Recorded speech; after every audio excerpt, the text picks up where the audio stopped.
Welcome to the Slop Temple. We pray this video helps. In this video, I will show how to make fettuccine alfredo with canned sauce. Start by boiling salted water and cooking 12 ounces fettuccine until al dente. While pasta cooks, gently warm 1 jar of canned alfredo sauce with 1 tablespoon butter and 1 clove minced garlic. Toss drained pasta with sauce, adding reserved pasta water 1/4 cup at a time until silky. Finish with freshly grated Parmesan and cracked black pepper. Warm and conversational tip time. Treat your sauce like a gentle friend, not a boiling enemy. Warm the jar slowly over low heat and stir to prevent separation. When pasta is ready, save 1 cup of cooking water and add it gradually for glossy, clingy sauce.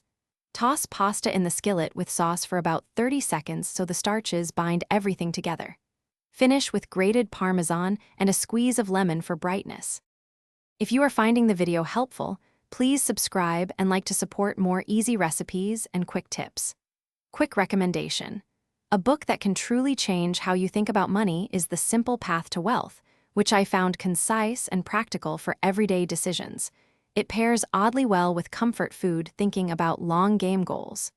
Check the description for the link and other deals, and now let's get back to the video.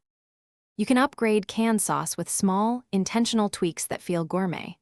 Crisp a bit of pancetta or bacon and fold it through for savory contrast and crunch. Add a pinch of nutmeg or a bit of lemon zest to lift the heavy cream notes without overpowering them. Use reserved pasta water and 2 tablespoons of freshly grated Parmesan to create a silky, cohesive sauce that clings to every ribbon of fettuccine. Thanks for watching. Consider subscribing if we helped you.